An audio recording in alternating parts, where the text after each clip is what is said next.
이 시간에는 부동산 정책론을 공부하겠습니다.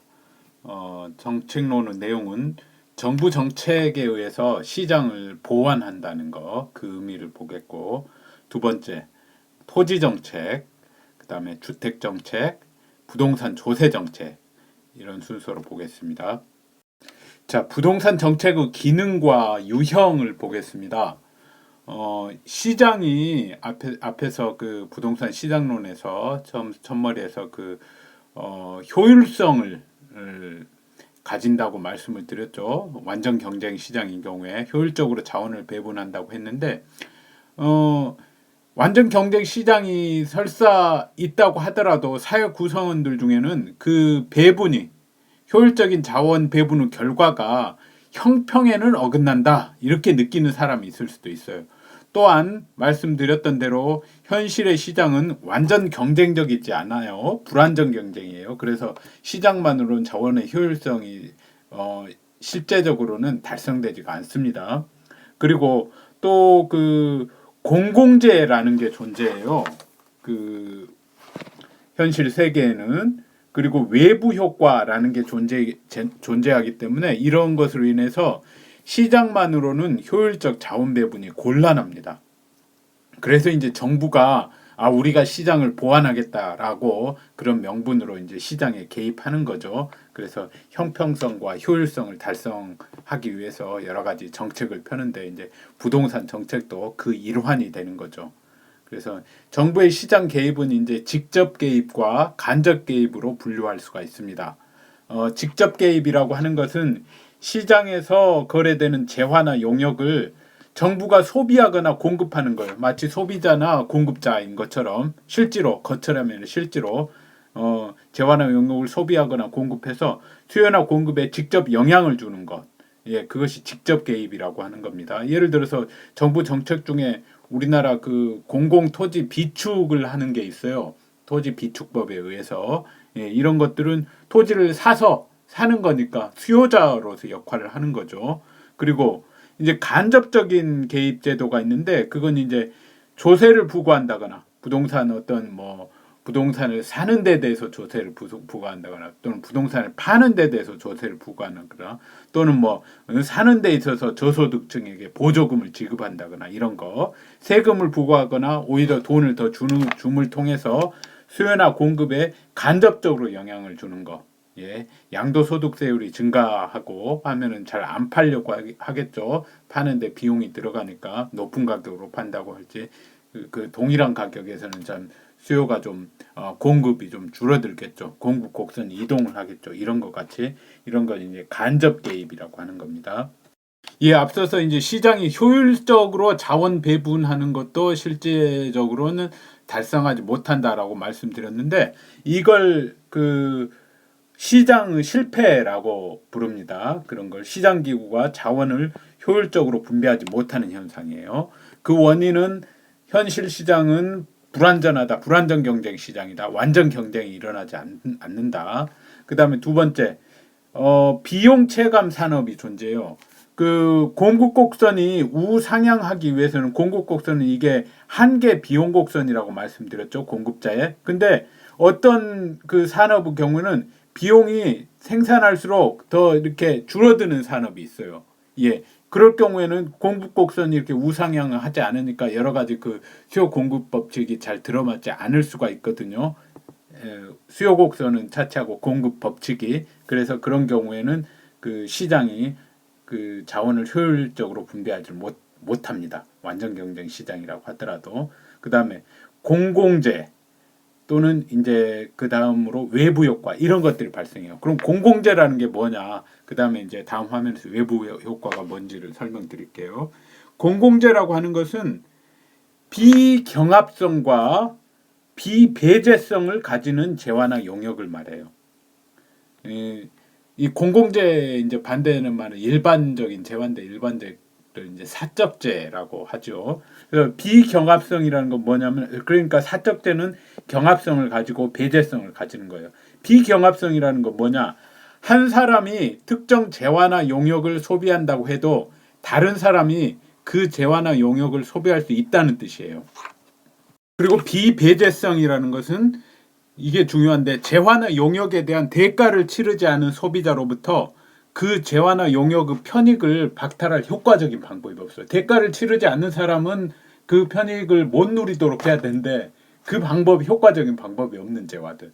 예를 들어서 국방은 그 국가에 있는 모든 국민들에 대해서 편익을 주잖아요. 그리고 대가를 치르지 않는다고 해서 그걸 그 박탈할 방법, 편익 박탈할 방법이 효과적인 방법이 없어요. 사실은 치안도 그렇고, 그 다음에 뭐 법질서도 그렇고, 그 다음에 가로등 같은 거, 가로등도 모든 사람들이 다 편익을 누리지만은 너 그 가로등 돈 안 냈으니까 그 다니지 말라 이렇게 할 수가 효과적으로 그렇게 하기는 어렵다는 거죠. 그래서 공공재는 이 두 가지 특성을 다 가져요. 사적재 중에서도 비경합성을 가지는 재화는 있을 수 있죠. 예를 들어서 유선방송 같은 경우는 한 사람 유선방송 본다고 해서 다른 사람들이 못 보는 건 아니잖아요. 다른 사람도 볼 수 있는 거잖아요. 근데 이 비경합성하고 비배제성까지 함께 가지는 걸 이제 공공재라고 하는 거죠.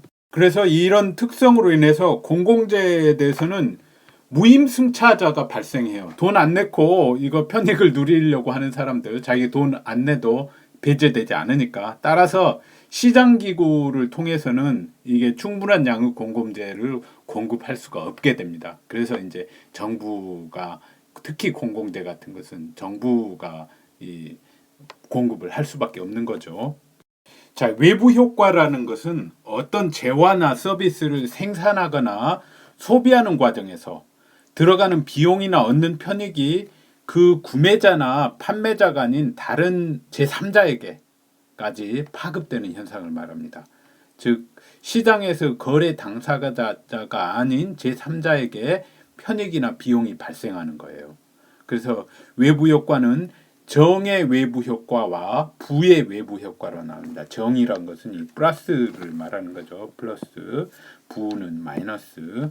그래서 이 정의 외부 효과, 외부 경제의 예는 어떤 사람이 전염병 예방 접종을 함으로써 그 주변 사람들의 감염 위험이 하락하는 경우, 그 예방 접종이라는 용역을 소비한 사람 이해의자에게까지 편익이 발생했죠. 그 다음에 이 정의 외부 효과 예는 부의 외부 효과, 외부 불경제 예로는 제품 생산 과정에서 오염 물질이 배출되는 거.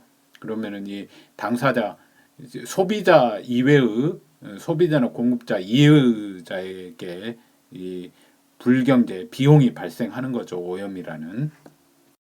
자, 이제 그 중요한 결론이 나옵니다. 그래서 생산 과정에서 외부 불경제가 있을 때는 그 재화나 용역의 생산은 사회적으로 적정한 수준보다 크게 됩니다. 예, 아주 중요해요.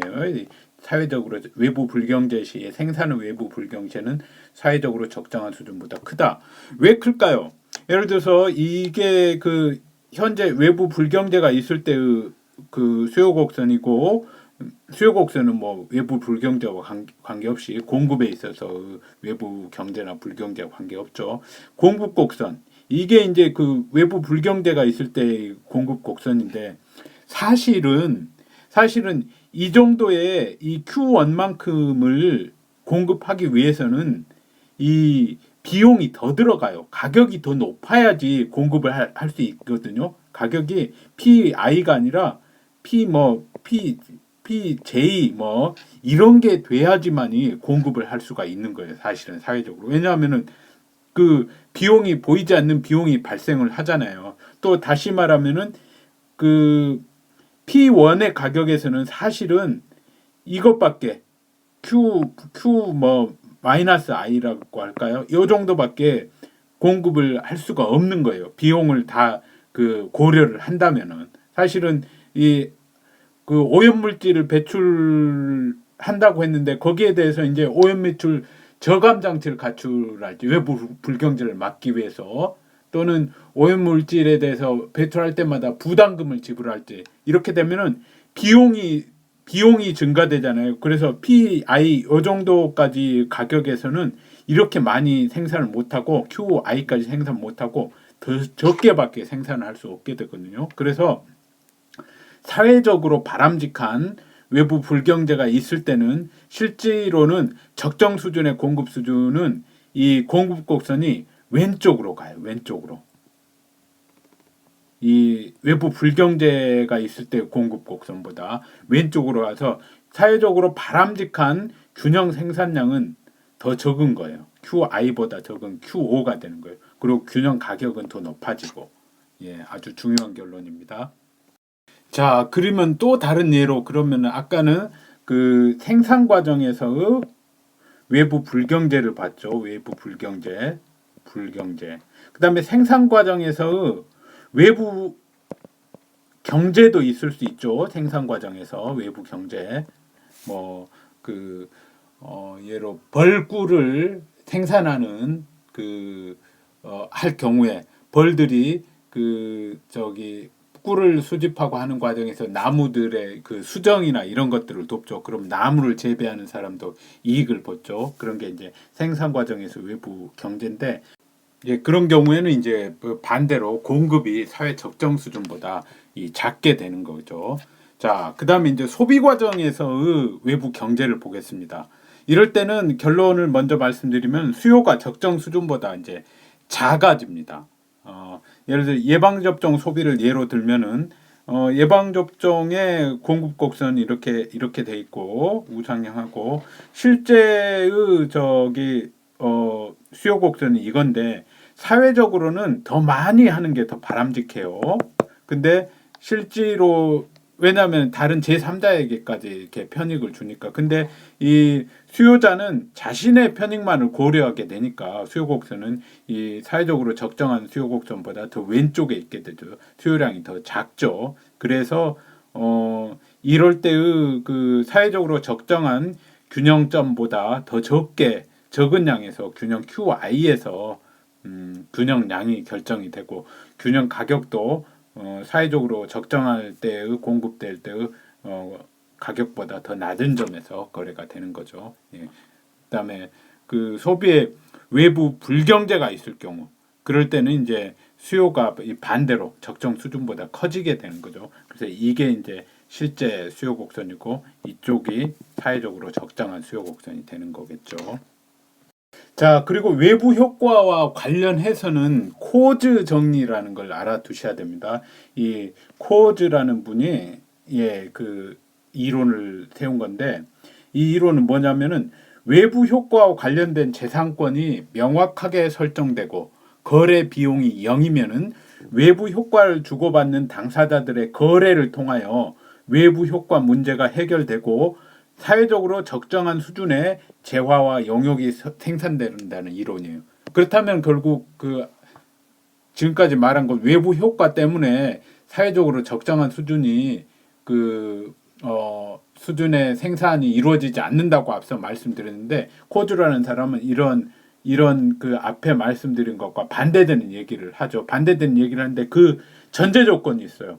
재산권이 명확하게 설정되고 거래 비용이 0이어야 된다는 얘기예요. 그래서 이럴 경우에는 외부 효과 문제가 자연히 해결된다 이거예요. 그러니까 반드시 정부의 시장 개입이 필요하지가 않는다는 건데 코즈 정리는 현실 세계에서는 코즈 정리의 전제가 충족되지가 않아요.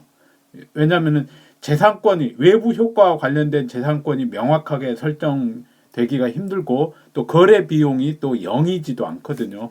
예를 들어서 그 외부 효과와 관련된 재산권이 명확하게 설정된다. 이 말은 뭐냐면은 공해가 발생하잖아요. 그럼 공해 발생으로 인해서 얼마만한 손실이 외부에 가해지는지, 외부 사람한테 가해지는 그 손실 금액이 얼마인지 그걸 모른다는 거예요. 그거 명확하지가 않다는 거죠. 그 말입니다. 외부 효과와 관련된 재산. 그다음에 거래 비용이 또 0이 아니라는 것은 그 얼마만큼 또 손실이 발생했는지를 알기도 힘들 뿐더러 또 그걸 알기 위해서는 비용이 든다는 거예요. 그 의미입니다. 그래서 현실 세계에서는 이 전제가 충족되기가 힘드니까 그 시장 기구만으로는 외부 효과 문제가 해결되지 않고 공해 방지 시설 설치 의무를 부과한달지 이런 규제 정부의 규제가 필요한 거죠. 그 다음에 외부 경제가 있을 경우에 그에 대한 보조금을 지급한달지 이런 정부 개입이 필요합니다. 그래서 부동산 시장에서 외부 효과와 정부의 개입을 예로 다음 화면에서 보기로 하죠. 자, 이제 그 건축 자재 생산 과정에서 부의 외부 효과가 발생한다고 봐요. 이 수요 곡선이 이렇고 건축 자재 수요 곡선이 이렇고 그다음에 실제의 그 현실의 공급 곡선이 이런데 부의 외부 효과가 발생한다는 건 사회적으로 적정한 이 공급 곡선 이 정도밖에 더 공급량이 작다는 거죠. 그래서 정부가 이를 줄이기 위해서 건축 자재 생산 과정에 오염물질 배출 방지 시설 의무화 등의 규제 조치를 취하면은 공급 곡선이 사회적으로 바람직한 수준으로 이동을 하게 되는 거죠. 요 가격에 이 P라는 가격에는 원래는 이만큼 생산했는데 이제 요 정도밖에 생산을 못 하는 거예요. 왜냐하면 비용이 더 별도로 더 들어가야 되니까. 예. 비용이 더 증가되니까. 그래서 이렇게 왼쪽으로 예. 이 말은 또 다시 이만큼을 생산하기 위해서는 가격이 이 정도는 돼야 된다는 거예요. 비용이 이만큼 더 증가가 되니까 그 말입니다. 그래서 그렇기 때문에 이제 이 자재 가격이 공급 구성이 왼쪽으로 이동하면은 이에 따라서 이제 매매 시장이나 임대 시장의 공급 곡선도 왼쪽으로 이동하게 되겠죠. 건물 그 공급도 줄어들게 되겠고 동일한 가격이라면은 임대 물건도 동일한 가격이라면 줄어들게 되겠고 그렇게 되면은 어떻게 됩니까? 전체적으로 이 가격은 상승하게 되죠. 가격은 더 상승하게 여기였는데 이만큼 상승하게 되고 그다음 거래량은 여기였는데 이만큼 줄어들게 되고 그렇죠. 균형 공급량도 줄어든다. 예. 그래프를 잘 그리실 수 있어야 돼요. 이 부의 외부 효과가 발생하는데 정부가 이를 규제했을 때 무슨 곡선이 어디로 이동하느냐? 공급 곡선이 왼쪽으로 이동하는 거예요. 예. 자, 이제 토지 정책에 대해서 공부하도록 하겠습니다.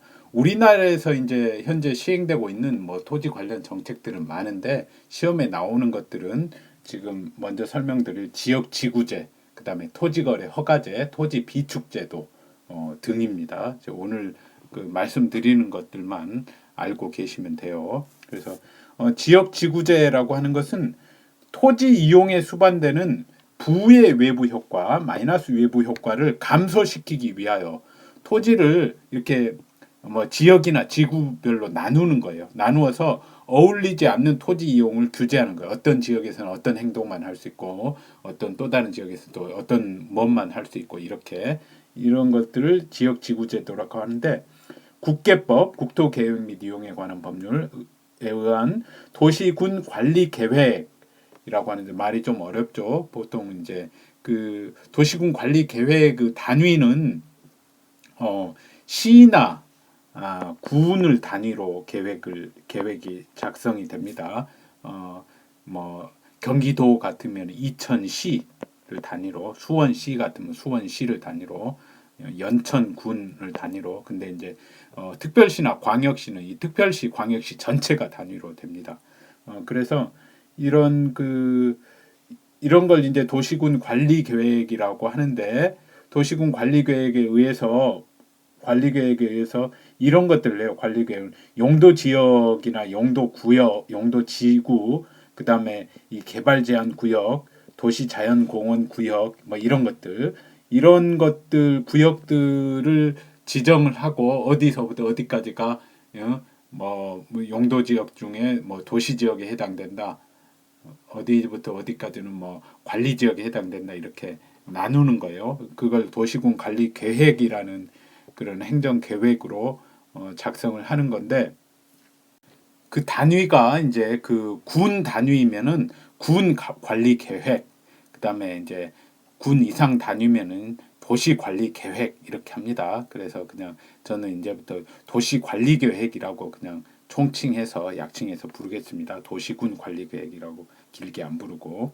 자, 그러면 도시 관리 계획은 시장이나 군수 등이 입안을 해요. 그 계획 단위의 계획 단위의 행정 주체가. 그래서 입안을 해서 어떤 절차를 거쳐서 입안을 하냐 이건 공법에서 배웁니다. 하지만 이제 부동산 학에서도 알아둬야 돼요. 시험에 이렇게 나오니까. 그래서 1, 2차를 동시에 공부하는 게 좋다는 게 이렇게 여러 과목이 연관돼 있잖아요. 어떤 절차나 이 기초조사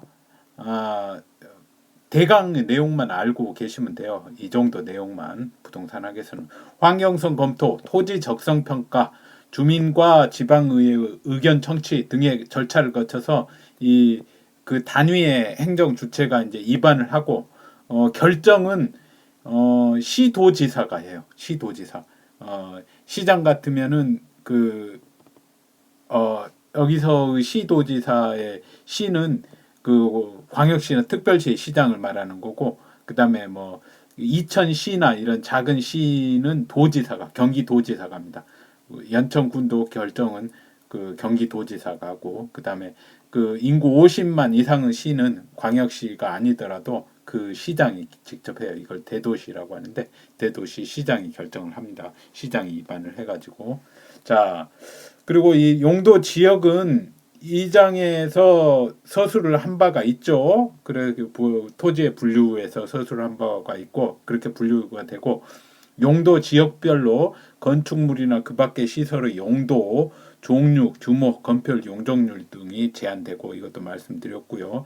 용도 지역은 서로 중복되지 않게 지정을 합니다. 그래서 하나의 필지가 2개 이상의 용도 지역에는 속할 수 없죠. 도시 지역이면서 그다음에 뭐 관리 지역일 수가 없고, 뭐 관리 지역이면서 뭐 농림 지역일 수가 없고 그렇다는 거죠.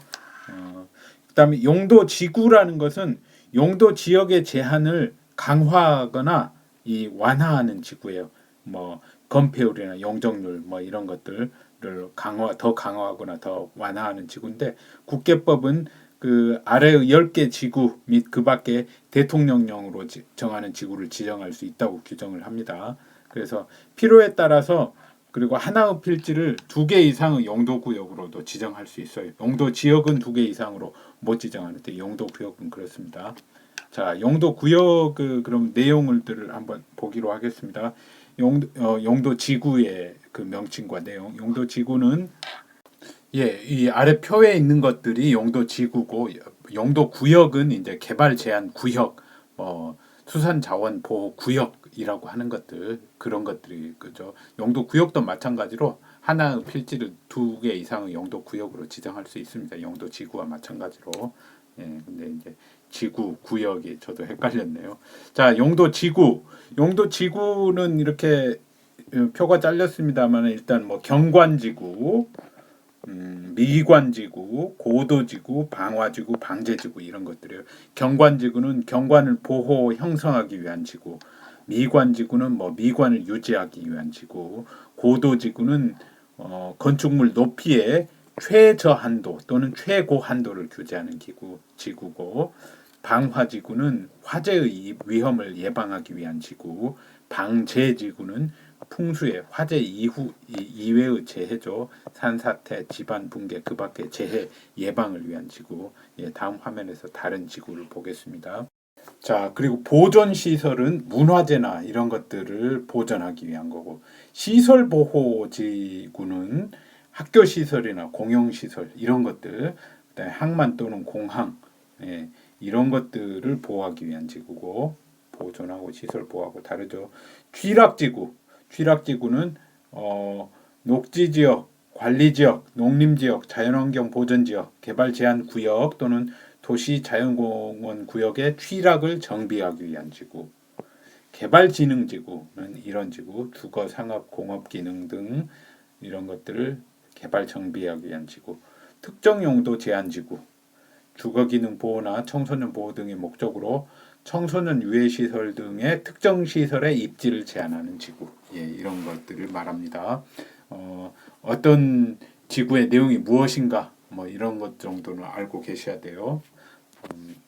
부동산 학에서도. 그 다음에 이제 용도 구역 이야기입니다. 개발 제한 구역은 개발 제한 구역 지정에 관한 이 도시군 관리 계획은 시장이나 대도시 시도지사나 대도시 시장 이런 사람들은 할 수 없고 국토부 장관만이 결정을 해요.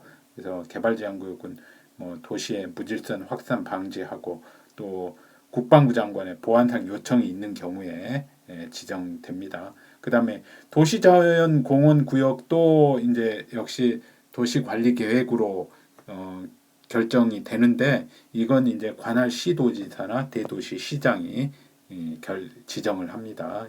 그에 관한 그 도시관리계획은 이 대도시시장이 작성권이 있어요. 관할 시도지사나 국토부 장관이 아니라. 그 다음에 시가와 조정구역도 국토부 장관이 지정을 합니다. 시가와 조정구역이라는 것은 이 무질서한 시가화를 방지하기 위해서 하는 구역이에요. 이것도 자세한 내용 공법에서 중요한 내용으로 다루어집니다. 자, 수산자원보호구역 이건 이제 농림수산식품부 장관이 지정을 하는 거예요. 도시군 관리 계획으로. 그 다음에 지구단위 계획구역은 도시 계획으로 수립 대상 지역의 일부에 대해서 그 토지 이용을 합리화하고 그 기능을 증진시키며 뭐 이런 것들을 위해서 도시 계획으로 관리 계획으로 지정하는 구역이에요. 그래서 도시 계획 구역의 일부에 대해서 지구 단위 계획 구역을 지정을 합니다. 그다음에 이런 지구 단위 계획에 관한 계획 구역을 어떻게 할 것인가에 대한 계획이 지구 단위 계획이죠. 자, 그러면 이 지역지구제의 경제적 효과를 보겠습니다. 지역지구제는 이 부의 외부 효과를 없애는 것을 목적으로 한다고 했죠. 적어지는 완화하는 것을. 그래서 이 목적이 달성된다면은 그 당해 부동산의 주변 환경이 개선된 것과 마찬가지 효과를 발생하죠. 그래서 당해 부동산의 시장 수요 곡선이 오른쪽으로 이동을 하게 됩니다. 수요 곡선이 이렇게 돼서 수요 곡선이 이렇게 있다가 같은 가격이라면은 부동산 가치가 증가됐으니까 이만큼 이렇게 수요 곡선이 오른쪽으로 이동을 해요. 이 그림에서 이제 그 그림이 그려져 있는데 그래프로 보이죠. 예컨대 아래 그래프에서 이 수요 곡선이 D1에서 D2로 이동을 해요. 그래서 부동산 가격은 그러면 어떻게 되겠습니까? 이 수요 곡선, 공급 곡선은 이렇게 그대로 있는데 수요 곡선이 이렇게 했으니까 부동산 가격은 이렇게 증가하는 거죠. 3억에서 3억이었는데 4억 이 점이었는데 이 점으로 이동을 하니까 4억이 되죠. 그러면 당의 기업의 입장에서도 이 부동산을 공급하는 그 공급자의 입장에서도 공급자의 평균 비용 곡선은 이렇게 하향하다가 상승을 합니다. 그다음에 이 공급 물의 한 단위를 더 이렇게 생산할 때 드는 한계 비용은 평균 비용의 최저점을 밑에서부터 이렇게 위로 교차를 하거든요. 한계 비용은 잘 생각해 보세요. 이 한계 비용이 평균 비용보다 조금이라도 크면은 평균 비용은 밑에 있다가 좀 점점 증가되겠죠. 그러겠죠. 근데 이 한계 비용이 평균 비용보다 작으면은 작은 한도에서는 어쨌든 평균 비용은 조금씩 내려가게 되고요.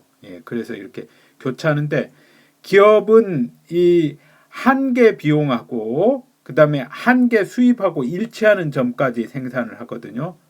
한 단위를 생산하는데 더 드는 비용하고 한 단위를 생산하는데 얻는 수입하고 일치하는 점, 이 점까지 이렇게 생산을 하는데 이제 가격이 올라갔으니까 이 한계 수입이 올라가는 거예요. 가격이 4억 원이 됐으니까 한계 수익이 올라가니까 이 점까지 이제 생산을 하게 되겠죠.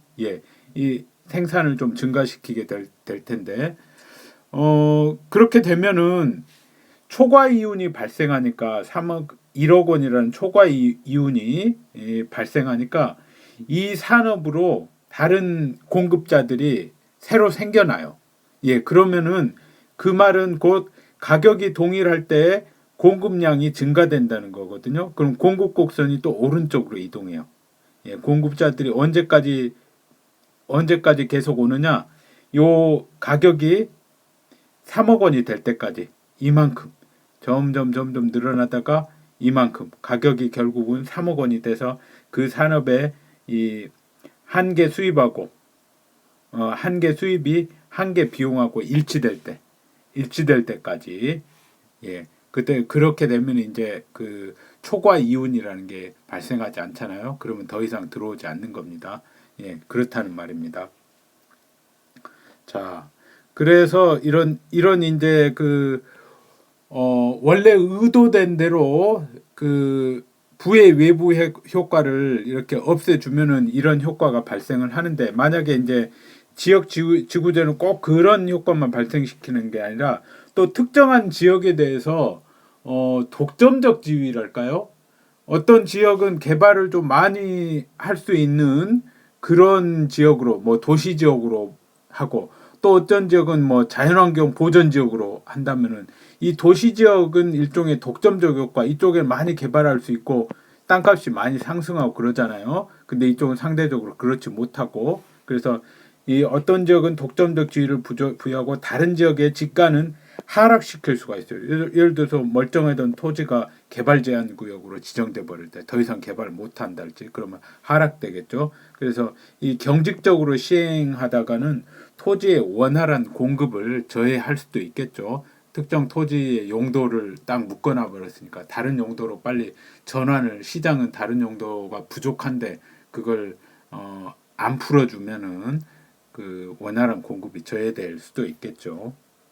자, 이제 토지거래 허가제도를 보겠습니다. 토지정책, 중요한 토지정책의 하나인데, 국토부 장관이 토지거래 허가 구역을 지정을 하고 있어요. 어떤 지역이냐, 뭐 토지의 투기적인 거래가 성행하거나 지가 급등하는 지역, 그리고 그러한 우려가 있는 지역에 대해서 5년 이내의 기간으로 허가 구역으로 지정할 수 있어요. 그래서 지정의 효력은 지정에 관한 사항을 공고한 날부터 5일 후에 발생하고, 그래서 어떤 토지에 대한 거래에 대해서 허가를 받아야 되냐, 소유권이나 지상권, 그 다음에 소유권, 지상권의 취득을 목적으로 하는 권리, 이런 지상권, 소유권 이전 청구권의 가등기, 뭐 이런 것들을 말하는 거죠. 그래서 이런 권리를 이전하거나 설정하려는 그 유상계약이어야 됩니다. 유상계약을 체결하는 자는 공동으로 누구의 허가냐?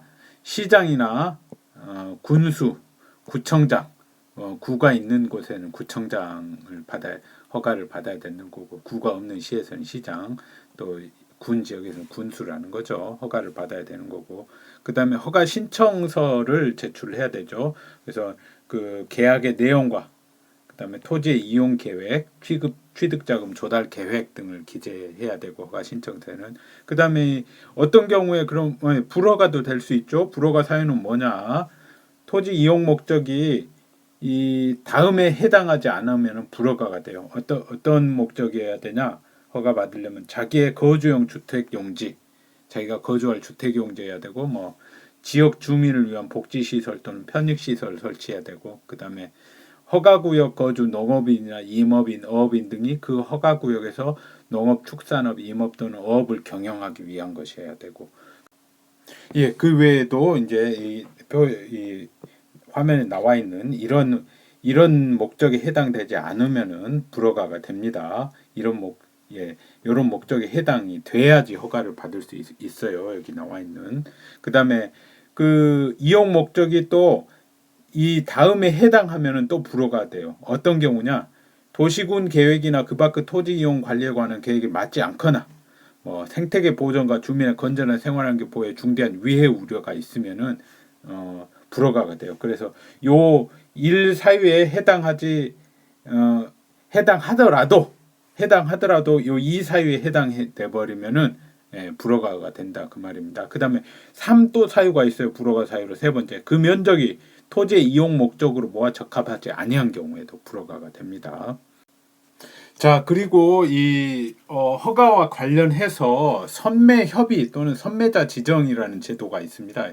이건 뭐냐면은 공익사업용 토지나 또는 토지거래 계약 허가를 받아 취득했는데 그 이용 목적대로 이용하고 있지 않는 토지에 대해서 다시 이제 그걸 양도하기 위해서 허가 신청이 들어왔을 경우, 허가권자는 그 허가나 불허가 처분을 하기에 앞서서 국가나 지자체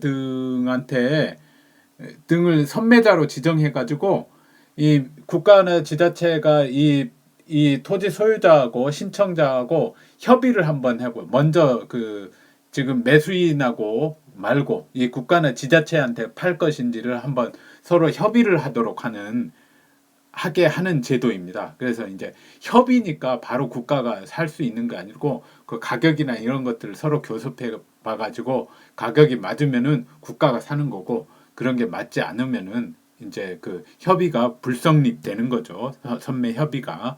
그럴 경우에는 이제 그 허가권자는 허가 처분이나 또는 불허가 처분을 바로 해야 되고요. 예, 그게 선매 협의 또는 선매자 지정 제도입니다. 예, 그리고 이제 불허가 처분을 내렸을 때는 이 불허가 처분받은 토지에 대해서 그 토지 소유자는 매수 청구를 할 수가 있어요. 그런 권리가 있습니다. 그래서 그 불허가 처분 통지를 받은 날부터 1월 이내에 허가권자에게 그 권리에 매수를 청구할 수 있어요. 그러면 허가권자는 이제 국가 지자체 등 중에서 매수자를 지정해서 공시지가를 기준으로 매수하게 해야 합니다. 자, 세 번째 토지 정책으로는 토지 비축 제도가 있습니다. 이건 이제 뭐냐면은 공공 토지의 비축에 관한 법률이라는 게 제정돼 가지고 국토부 장관이 이제 토지 비축 계획을 수립하고 한국토지주택공사 LH공사죠.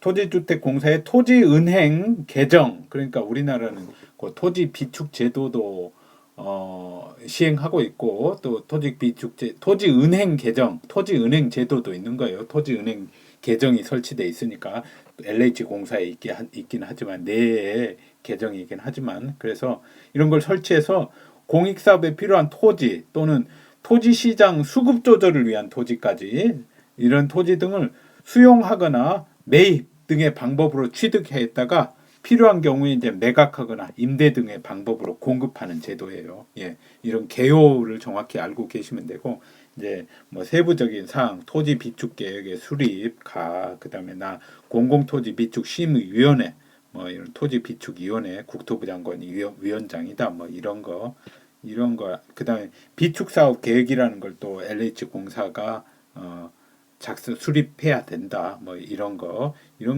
그 기억하시면 돼요. 세부적인 건 모르셔도 되고 그다음에 취득은 수용할 수 있고 취득을 위해서 수용할 수 있고 매입도 한다. 뭐 이런 거.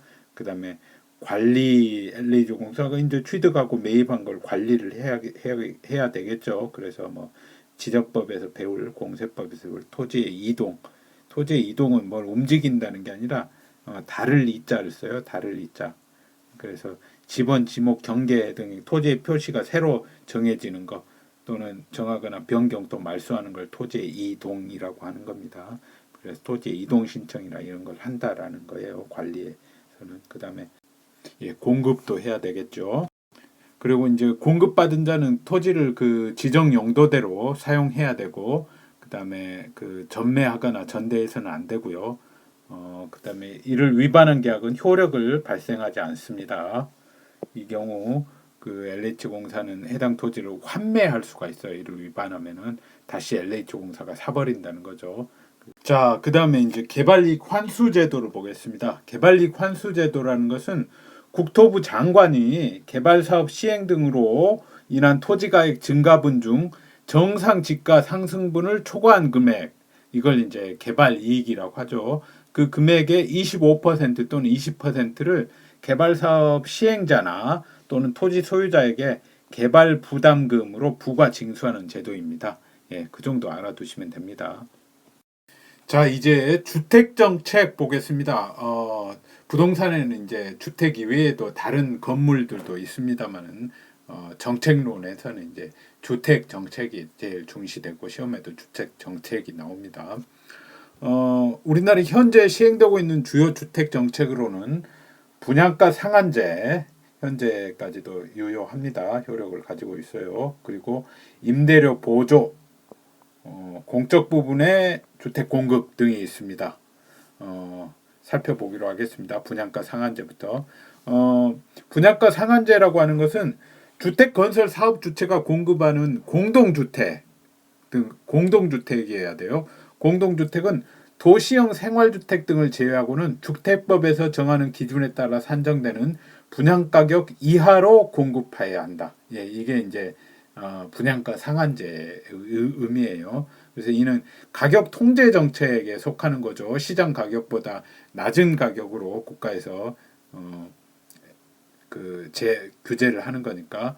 그래서 가격 통제 정책의 대표적인 예로는 이 임대료를 일정 가격으로 제한하고 그보다 높은 임대료를 부과하는 것을 불법화하는 임대료 규제 정책도 있죠. 그래서 이런 가격 통제는 경제적 측면에서 초과 수요 발생을 초래해요. 그래서 이제 이게 효과는 단기하고 장기로 나누어 볼 수 있는데, 단기에서는 이제 공급 곡선이 수직에 가까우니까 그 공급량이 거의 줄어들지 않지만은, 장기적으로는 임대료 규제가 없었을 경우보다 공급량이 줄어듭니다. 그래서 단기적 효과를 그래프로 나타내면은 이제 그 다음과 같죠. 자, 보겠습니다. 이 단기에는 이제 건축물이라고 하더라도 단기에는 이제 수직에 가까우니까 이제 수직이라고 보는 거죠. 이렇게 갖고 수요 곡선은 이렇게 우하향 하는데, 이 분양가를 이렇게 상한 이 시장에서는 요건데 10인데 12 분양 시장 가격인데 그냥 5 이상으로 못 올리게 해버리는 거예요. 예, 그렇게 돼버리면은 이 경우에는 이제 그 뭡니까, 가격은 여기니까 이 가격에서 그 사람들이 수요는 이만큼 하려고 하겠죠. QD만큼 있는데 공급은 이 가격에서 공급은 뭡니까? 이 Q만큼밖에 안 되잖아요. 그래서 이만큼의 사람들은 이 수요자는 있는데 수요량은 이만큼 있는데 공급이 따라주지 않으니까 초과 수요가 발생한다는 거죠. 그래서 이제 가격 통제가 없을 경우에는 이제 사람들이 자연스럽게 내가 더 높은 가격을 지불하겠다 수요자들이 해서 경쟁으로 점점 더 가격이 올라가 가지고 결국은 그 수요량과 공급량이 일치하는 그 10점에서 가격이 오를 텐데, 그렇게 올리는 걸 불법화하니까 사람들이 이제 그런 행동을 하기는 하는데 그게 불법인 거예요. 그걸 이제 암시장이라고 하죠. 암시장이 발생한다고 합니다. 그런 경우에. 자, 장기적으로는 이제 공급량이 줄어들게 되겠죠. 그 가격이 낮아지면 사람들이 이제 주택 공급이 줄일 수가 있어요. 예, 줄어들면은 이렇게 Q에서 수직이 아니라 이제 줄어드니까 좌하향이 하게 되니까 QS로 줄어들면은 이 수요보다 공급이 훨씬 더 작아지니까 이제 주택난이 더 심화되는 거죠. 장기보다. 그리고 이제 암시장, 그래서 이걸 어기고 통계 가격을 어기고라도 거래하려고 하는 사람들이 아무래도 좀 더 늘어나겠죠. 그래서 법을 어기는 암시장이 조금 더 많이 발생할 수 있고 그렇습니다. 암시장에서 거래되는 양이 아무래도 많아지게 되겠죠. 예, 그 다음에 이제 그 두 번째 제도로 임차료 보조 제도를 보겠습니다. 우리나라에서도 이제 임차료 보조 제도가 지금 현재 실시가 되고 있는데요.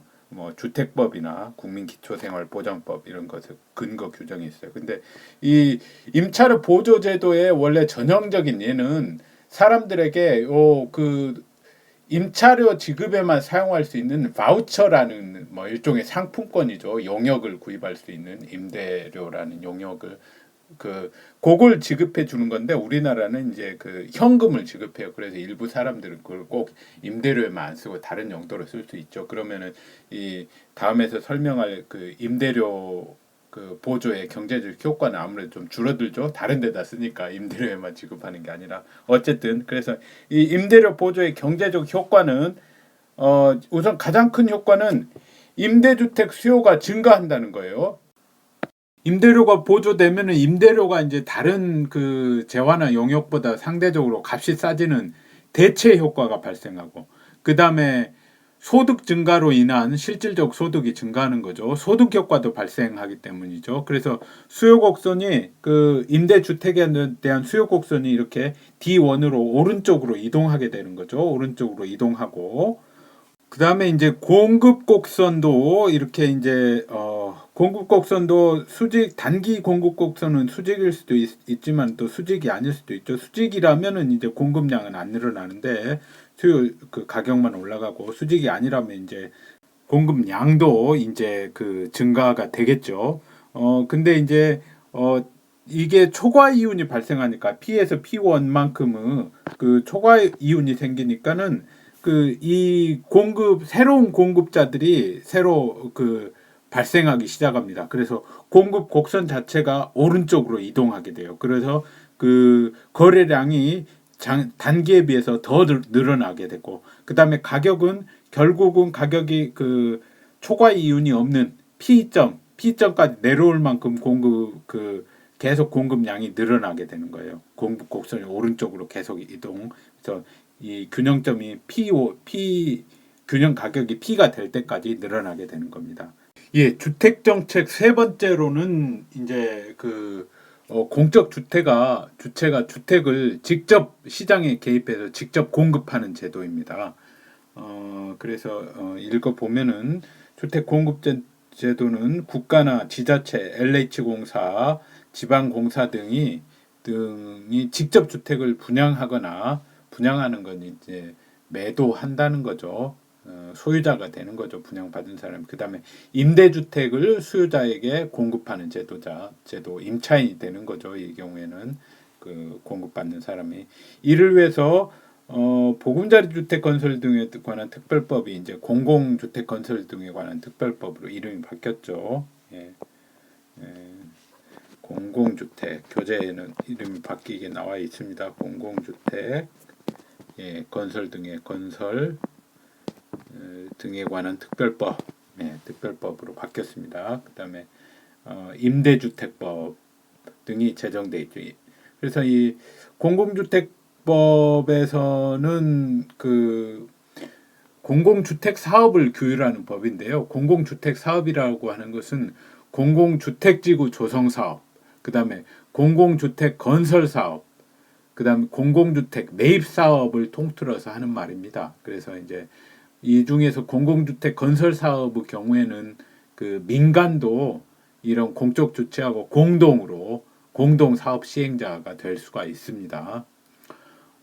그리고 이 공공주택이라고 하는 것은 이런 공공주택 사업 시행자가 국민주택기금, 나중에 이제 공법에서 배웁니다. 국민주택기금 등의 지원을 받아서 국가 재정으로, 국가나 지자체로부터 직접 그 재정으로 직접 지원을 받을 수도 있고요.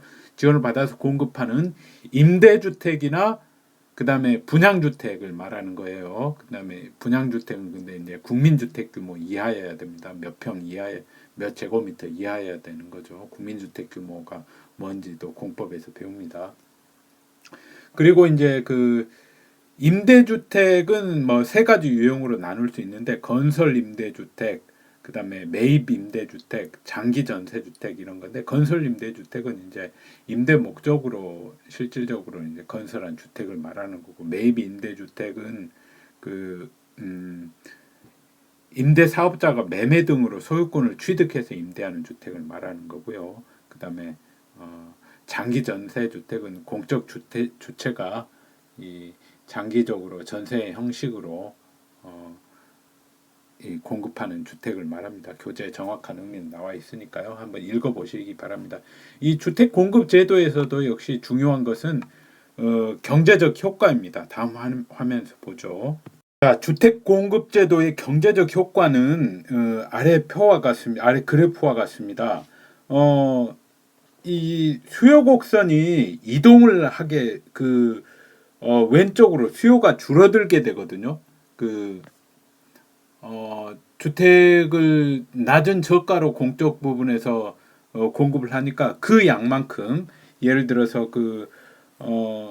이 수요 곡선이 이렇게 D1이었는데 그 양만큼 이렇게 왼쪽으로 이동을 합니다. 같은 가격이라면은 그 양만큼 이렇게 수요 곡선이 D2로 이동을 하면은 공급 곡선은 S1 그대로 S1일 경우에, S1이니까 이 가격은 감소하고, 그다음에 거래량도 차적 부분의 거래량 또 이렇게 사적 부분이라는 것은 이제 공적 부분 이외의 일반 기업들에서 제공하는 민간에서 제공하는 아파트를 말하는 거죠. 아파트나 그런 주택들 말하는 거죠. 그래서 이 가격이 저하되는데 가격이 내려가면은 완전 경쟁이라고 가정할 때 개별 기업 입장에서는 이 평균 기업 비용의 그래프보다 더 낮은 수준으로 원래는 완전 경쟁 수준에서 이 수준까지 생산을 했는데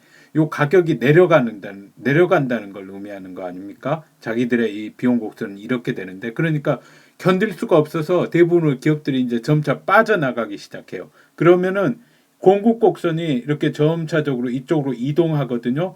이동을 쭉 하면은 공급 곡선이 이동을 하면은 가격이 점점 올라가게 되겠죠.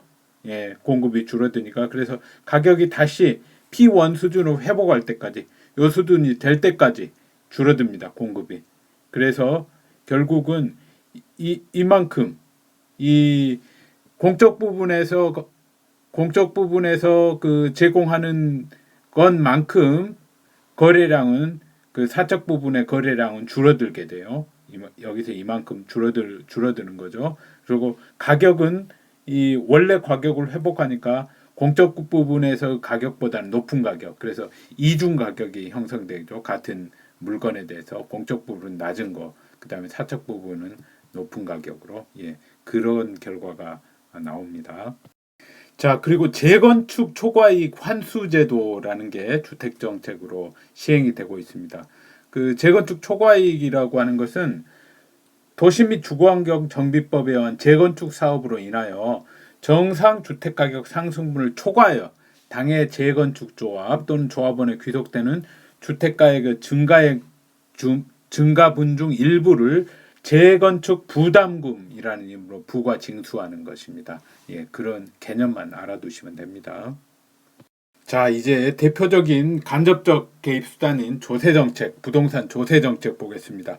부동산 조세의 기능, 부동산 조세는 국가 재정 수입 확보 수단이 되죠. 국가나 뭐 지자체나 같은 말입니다. 여기서 조세에서는. 그다음에 토지 이용을 규제하거나 조장하여 부동산 자원을 분배하게 되죠. 어떤 그 토지 이용에 대해서 조세가 뭐 감면되거나 아니면 조세가 중과되거나 그러면은 부동산 자원이 분배되고 그다음에 소득 재분배 기능을 하게 되죠. 그리고 부동산 가격 안정 수단으로 작용을 할 수가 있고요. 조세가. 자, 조세의 전가 귀착이라는 개념이 중요합니다. 자, 조세의 그 전가 귀착이라는 것은 조세 부담이 시장의 가격 변화를 통해서 가격 조정 과정을 통해서 타인에게 이전되어 조세의 법률상 납세 의무자와 경제적 담세자가 달라지는 것을 말합니다. 예, 그림으로 설명을 할 텐데 그 정도는 수요 곡선과 공급 곡선의 기울기에 따라서 정해져요. 자, 보겠습니다. 예, 이 공급 곡선이 S1이고 수요 곡선이 D라고 하는데 여기에서 이제 그 여기 P1이죠. P1이 이제 그 균형 가격인데 P1에서 PT만큼의 이 조세가 부과됐다고 봐요. 요 액수만큼의 조세가 부과된다면 공급에 대해서 그러면은 요 Q1을 공급하기 위해서는 이제는 그 PT를 더한 만큼의 이 가격이 있어야지 Q1이 공급이 돼요. 그 말은 이 공급 곡선이 위로 이동 또는 왼쪽으로 이동한다는 거예요. 이 PT만큼 PT P1만큼 위로 이동하게 되는 겁니다. 공급자의 공급 곡선이 공급에 대해서 그 조세를 부과한다면은 그러면은 이 균형 가격은 이제 올라요. P1에서 P2가 되는 거죠. 균형 가격 오르는데 균형 가격 이 가격이 오르면은 오른 만큼을 누가 부담합니까? 오른 만큼을 이 소비자가 부담을 하는 거고 그 오른 거하고 가격 오른 거하고 그 세금하고 차액만을 이 공급자가 부담하게 되는 거죠. 예, 그걸 이제 조세 일부가 이제 그 공급자에게 부과됐는데 실질적으로는 소비자가 이렇게 부담한다는 거예요. 예, 이만큼을. 그래서 요 액수는 수요 공급 곡선은 기울기에 따라서 달라지죠. 이 수요 곡선이 이렇게 완만하다면은 대부분의 그 가격이 조금밖에 상승 안 하니까 세금의 대부분을 그 공급자가 부담하는데, 공급자에게 과해지는 세금의 부담을, 이 수요 곡선이 이렇게 급격하게 기울기가 이렇게 크다면은, 이럴 때는 또 저기에 대부분을, 그 세금의 대부분을 실질적으로는 수요자가 부담하게 되는 거고요. 마찬가지로 이제 공급곡선은 기울기가 이렇게 급하다 했을 때는 또 대부분을 공급자가 부담하고, 세금의 대부분을, 공급곡선은 기울기가 또 완만하다 하면은 마찬가지로 세금을 실질적으로는 수요자가 부담을 하게 되는 겁니다.